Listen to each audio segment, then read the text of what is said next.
Okay, so thank you very much, everybody. It's really great to be here at this fantastic event. And today I want to talk a bit about pricing, which is really important for all of us. So having your pricing right is never been more important than it is right now. You know, it's the difference between whether you're a success at what you do or whether you fail, because if you don't get your pricing right, you're really going to struggle to make ends meet, have enough money to do what you want to do, and have the freedom and flexibility to look after your business and stay in control of it, because getting your pricing right means you can choose what you work on, what you don't work on, and it just gives you complete control. It puts you in the driving seat. So who am I? I'm Alistair Webster. I'm the founder of Freelance Success, which is a website which helps freelancers get started and gives strategy and business training to them. I've been a freelancer for around 10 years now, helping businesses with websites and marketing, that kind of thing. And I've been at both ends of the scale of this, really. I've had issues. When I first started, I was really just trying to make ends meet, and I was taking any work I could do. I was in all the freelance marketplaces, just taking anything I could and really underpricing myself to get enough work to pay the rent, really. So I've learned some hard lessons along the way, and that's exactly what I want to share with you today. So pricing really is make or break for many of us. You know, you get it right and you have the pick and you can pick who you work with. You don't have to accept everything, because where we really struggle with pricing is where you think you have to accept everything. You think you have no choice. So you drop your price just to try and win the client. And you don't get any feedback. Even if you don't win a project, you might not get feedback as to why it was that the client decided to go with somebody else. They often don't tell you. And so we can jump to conclusions that it's because we were charging too much or too little. But in the truth, we don't really know, because you don't have the feedback. So even when we get a project, you can feel like you should have charged more. You don't know. So without the feedback, it's really hard to know. And this makes it very difficult to know whether we've charged too much or too little. You know, the way that you want to price yourself is something that matches your values, what you offer to a client. And if you're going to undercharge yourself, if you're going to undercharge what you should be charging, you're going to find yourself in a dangerous situation, because it's very tempting to lower your price to try and win a client.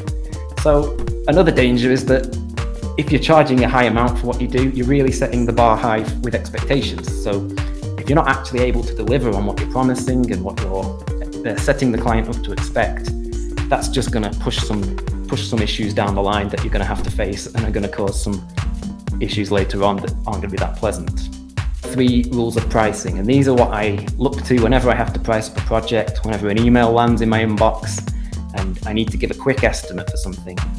And these really help to kind of orientate me around what I need to think about when it comes to pricing.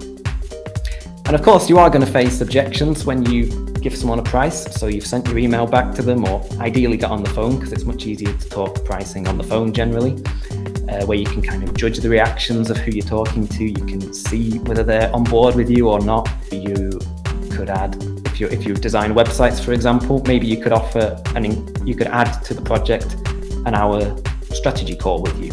And what this does is it just adds a bit more. It feels like value. It's not going to cost you anything, though. It's not coming out of your bottom line. Maybe you could write an ebook, give them some templates, whatever you can do, whatever it works in your field. That can be a really great way to just push the deal over the line. And a great technique that you can use especially if you want to put your pricing on websites, on landing pages, on sales pages, is this rule of 3. And you'll see it everywhere. If you've not noticed it already, you'll see it everywhere now. It's basically give three pricing options, 3 tiers to your pricing. And I think especially as we continue through our careers and get more experienced and start to build more and more clients, a danger can be that you start to struggle because you can't say no, and you're working longer, you're fitting them in even if you shouldn't be.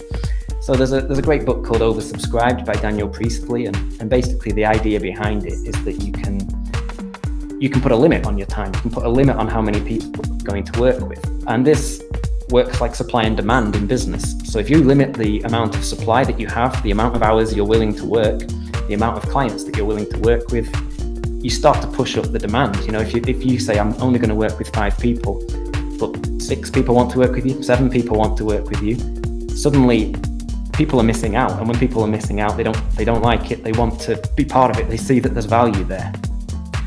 And that's really how you start to get towards a business that you feel in control of.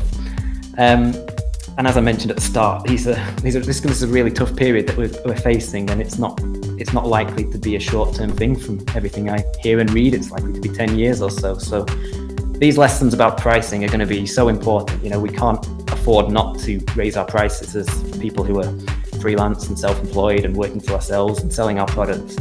We need to be getting paid enough to live on. We need to get paid enough to feel comfortable in what we're doing and to guarantee that we're in a safe place in the future. So be prepared to raise your prices now. Start to think about it. Start to make a strategy of how you would do it. So I hope that's helped. You can find out more on freelancesuccess.co.uk, which is my website. There's a free PDF there. We'll put it in the comments below about how to get started with freelancing.